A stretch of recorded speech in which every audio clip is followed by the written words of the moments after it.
Like other countries, Britain is broken up into voting districts called constituencies.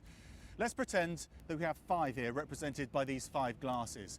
Now, in order for a party to win a seat in the House of Commons behind me, they need to get the most amount of votes in their district. Let's pretend we have 100 people voting. So we have 100 votes represented by these marbles, and they're voting for one of 3 parties: red, blue, or yellow. And the British system is actually quite simple, because in each district a party just needs to win the most votes. It's just first past the post. Let's take the first district then. The votes are in. 1 lonely yellow vote. The rest, all 19, are blue. So it's a landslide for the Blues, and the Blues win the seat. In the second district, it's a bit tighter. There are 6 yellows, but still 14 Blues. So still a win for the Blues.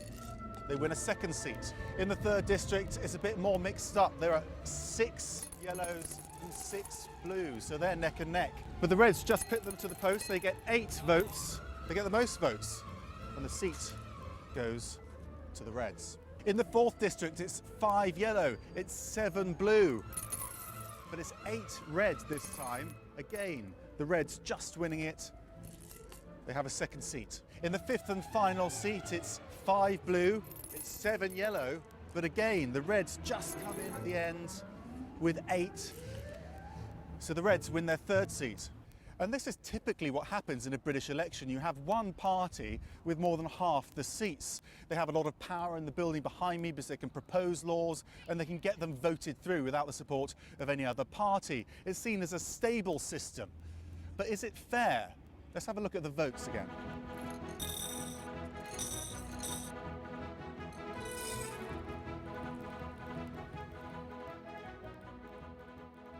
If we look at the way people actually voted, we can see that more than half the votes were actually blue, but they got less than half the seats.